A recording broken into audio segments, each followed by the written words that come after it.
সবার আগে আপনাকে একজন ভালো মানুষ হতে হবে, কারণ আমরা সেই উদ্যোক্তা বানাতে চাই না যারা রমজান মাস আসলে জিনিসের পণ্যের দাম বাড়িয়ে দিবে, যারা বিভিন্ন প্রাকৃতিক দুর্যোগ বা কোনো রকমের দুর্যোগ আসলে জিনিসের দাম বাড়িয়ে দিবে, মানুষকে ঠকাবে, অনেক বেশি দাম রাখবে। আমরা সেই উদ্যোক্তা বানাতে চাই না। তাছাড়া আপনি ব্যক্তি জীবনে যদি একজন ভালো মানুষ না হন, আপনি যতই সফল হন, যতই টাকা পয়সা আপনার থাকুক, আপনার সমস্ত অর্জন কিন্তু জিরো।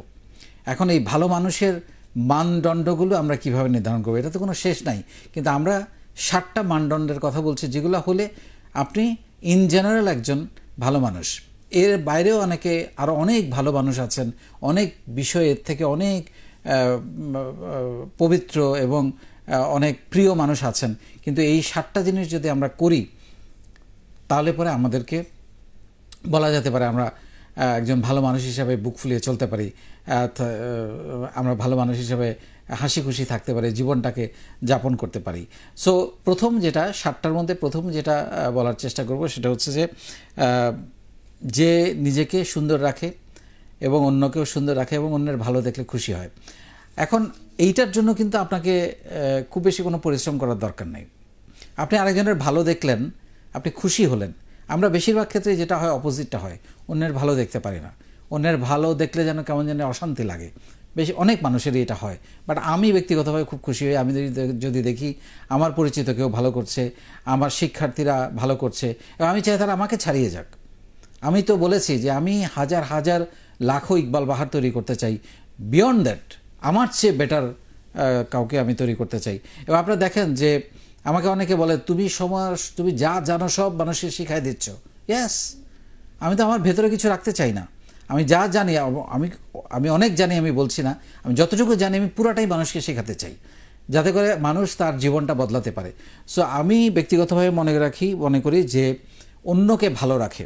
এখন আপনি অন্যের মাথা ব্যথার কারণ যদি না হয়ে দাঁড়ান, অন্যকে আপনি যদি অপমান না করেন, অন্যকে আঘাত না করেন, অন্যকে গালি না দেন, অন্যকে একটা বাজে কথা না বলেন, অন্যকে একটা বাজে কমেন্ট না করেন, আমি আপনাকে ভালো মানুষ বলতে রাজি আছি। আপনি ডেফিনেটলি একজন ভালো মানুষ। কারণ এই কাজগুলো যে করে, অন্যকে আঘাত করে, অন্যকে অপমান করে, অন্যকে খোঁচা মারে, অন্যকে বাজে কমেন্ট করে, একটা গালি দিয়ে দিল, তাদেরকে তো কখনো ভালো মানুষ বলা যেতে পারে না। সো এটা খুবই গুরুত্বপূর্ণ, অন্যকে ভালো রাখা। শুধু নিজে ভালো থাকলেই হবে না, অন্যকে ভালো রাখা এবং অন্যের ভালো দেখে খুশি হতে পারা, এটা ভালো মানুষদের একদম প্রথম একটা লক্ষণ। 2 নম্বর সেটা হচ্ছে যে সবসময় পজিটিভ চিন্তা করে। আমাদের যেটা নর্মালি যেটা হয়, আমরা খুব সন্দেহপ্রবণ মানুষ। কোনো একটা জিনিস দেখলে আমরা প্রথমে নেগেটিভটা চিন্তা করি। আচ্ছা, ও এত ভালো ভালো কথা বলছে, ওর মতলবটা কী? মানে শুরুতেই কিন্তু ওই যে মতলবটা কী, এই যে আমাকেও শুরুতে প্রশ্ন করা হতো যে আপনি যে বিনামূল্যে 90 দিন ধরে, গত প্রায় 3.5 বছর ধরে এরকম মানুষকে শিখিয়ে যাচ্ছেন এবং বলছেন, আমি বলছি যে আমি যতদিন বাঁচবো ইনশাল্লাহ এই কাজটা করে যাব, মতলবটা কী চান? আপনি কি পলিটিক্স করতে চান? সো আমি মনে করি যে আমার উত্তরটা হচ্ছে, আমি দেশের জন্য একটা কাজ করব, কল্পনা করেছিলাম, ভেবেছিলাম বাংলাদেশের তরুণদের জন্য একটা কাজ করব, তাদেরকে শিখাবো, তাদেরকে উদ্যোক্তা বানাবো, তাদেরকে পজিটিভ মানুষ বানাবো, সাহসী মানুষ বানাবো, দক্ষ মানুষ বানাবো, এবং তারা যে এক একজন ব্যাপকভাবে পরিবর্তন হয়ে গেছেন এরই মধ্যে, এটা দেখে আমার খুব ভালো লাগে। আমি খুব আনন্দ পাই, আমি খুব শক্তি পাই, আমার রাতে ভালো ঘুম হয়। আমার মনে হয় এর থেকে ভালো রিটার্ন তো আর কিছু দরকার নেই, তাই না? আমরা ভালো থাকার জন্য, আনন্দ পাওয়ার জন্য, খুশি থাকার জন্য, রাতে ভালো ঘুম হওয়ার জন্য কত কেউ লাখ লাখ কোটি কোটি টাকা খরচ করে। আমার তো খালি প্রশিক্ষণ দিয়ে, একটু সময় দিয়ে আমি এই আনন্দটা পাচ্ছি, তাহলে ওয়াই নট? সো এই যে পজিটিভ চিন্তা করা, যে কোনো একটা বিষয়ে শুরুতেই নেগেটিভভাবে না দেখান, কারণ নেগেটিভিটি তো কিছুই দেয় না। আপনি কোনো একটা ব্যাপারে নেগেটিভ ভাবলেন, কাউকে একটা নেগেটিভ কথা বললেন, নেগেটিভভাবে চিন্তা করলেন, কী লাভ হলো? মানে তার কিন্তু কোনো লাভ হলো না, ক্ষতিটা আপনারই হলো। আপনি নিজেকে নিজেই ডাউন করলেন। আচ্ছা, আমি এই টাইপের, আমি এত নেগেটিভ, এত ক্ষুদ্র, এত মানে মানুষকে এত ছোট করে আমি কথা বলি, মানে নিজের প্রতি একটা ঘৃণা চলে আসবে। সো পজিটিভিটিটা একজন ভালো মানুষের খুবই দরকার, এবং তাতে প্রোডাক্টিভিটি বাড়ায়। আপনি অনেক ভালো ভালো কাজ করতে ইন্সপায়ার্ড হবেন যখন আপনি পজিটিভ থাকবেন। 3 নাম্বার যেটা হচ্ছে যে সৎ থাকা এবং কমিটমেন্ট ঠিক রাখা। এইটা একজন ভালো মানুষের খুবই গুরুত্বপূর্ণ বিষয়। এখন সততার তো মানদণ্ড, মানে আমি বলছি না যে ফেরেশতার কাছাকাছি, মানে আপনি যদি কথায়, চাল চলনে, আপনার আর্থিকভাবে একটা মোটামুটি সৎ জীবন যাপন করেন, ইটস এনাফ। এবং কথা দিয়ে কথা রাখা সবচেয়ে বড় কথা। আপনি এমন একটা মানুষ, আপনি ফোন করলে পাওয়া যায় না, আপনি আপনার কাছে হয়তো কেউ টাকা পাবে, আপনি ফোন ধরছেন না, বা আপনি কাউকে বলেছেন ওই সময় আসতে, আপনি ওই লোক এসে বসে আছে, আপনি দেখা দিচ্ছেন না, বা আপনি কোনো কথা রাখছেন, মানে কথা দিয়ে কথাটা কোনোভাবে আপনি রাখতে পারেন না, এই মানুষগুলোকে কখনোই ভালো মানুষ বলা যায় না। এবার আপনি যদি কথা রাখতে নাও পারেন, আপনি যদি নিজে থেকে ফোন করে বা কোনোভাবে কন্ট্যাক্ট করে, ইমেল করে তাকে বলে দেন যে ভাইয়া আমার আজকে একটু সমস্যা হয়েছে, আপনি কালকে আসেন, বা পরশু, আজকে আমি এটা দিতে পারলাম না, আমি কালকে দিব, কালকে ডেলিভার করব বা পরশু দিন করব, এইভাবে যদি আপনি কমিউনিকেটটা করেন, তাও কিন্তু আমার কমিটমেন্টের একটা দাম থাকে। কারণ নানান বাস্তবতায় কমিটমেন্ট রাখতে নাও পারেন আপনি সময় মতো, কিন্তু আপনার ইন্টেনশন ঠিক আছে, এইটা হচ্ছে খুবই গুরুত্বপূর্ণ। 4 নাম্বার হচ্ছে যে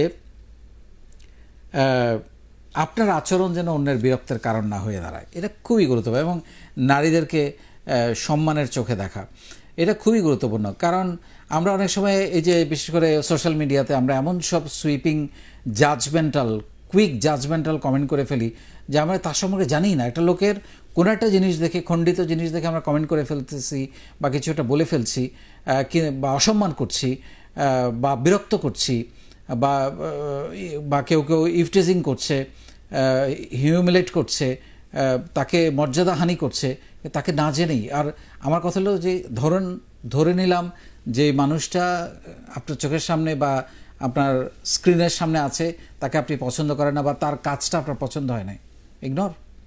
বা আপনি যদি প্রতিবাদ করতে চান, শালীনতার সঙ্গে প্রতিবাদ করুন, কিন্তু অশালীনভাবে গালি দিয়ে বা বিরক্ত করে বা ইরিটেট করে আপনি তো কাউকে করে। আর বিশেষ করে নারীদের সঙ্গে তো এটা আমরা করতেই পারি না।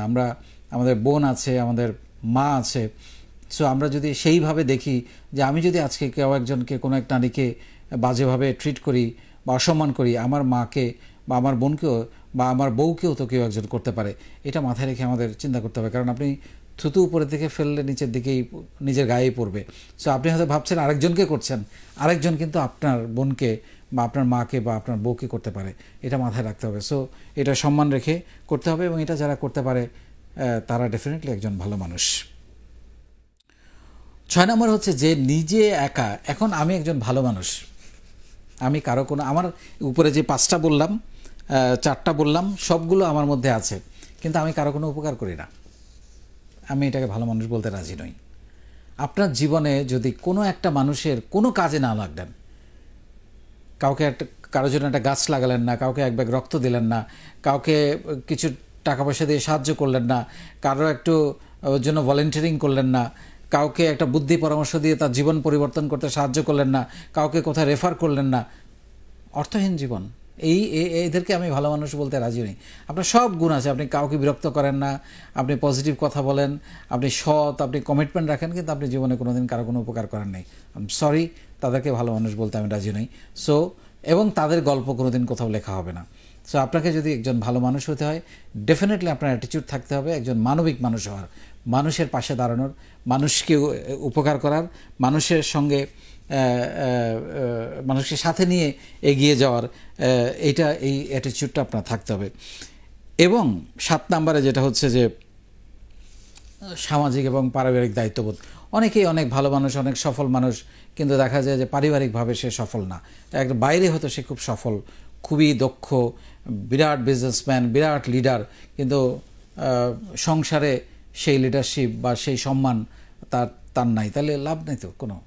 আপনি বাইরে খুবই জনপ্রিয়, খুবই বিখ্যাত, কিন্তু আপনার ঘর ঠিক নাই, ঘরে আপনার সম্মান নাই, আপনার ছেলে মেয়ে কী করছে আপনি জানেন না, আপনার পরিবার কি করছে আপনি জানেন না, তাদের সঙ্গে আপনার কথা নাই, বা ব্রোকেন ফ্যামিলি, সো কোনো লাভ নাই। এইটা একই সঙ্গে খুবই গুরুত্বপূর্ণ। এটা যদি ঠিক না রাখেন, সমস্ত অর্জন বৃথা। সো এই 7টা জিনিস যদি আপনি ঠিক রাখতে পারেন, একটু মেলানোর চেষ্টা করেন নিজের জীবনের সাথে, ডেফিনেটলি আপনি একজন ভালো মানুষ।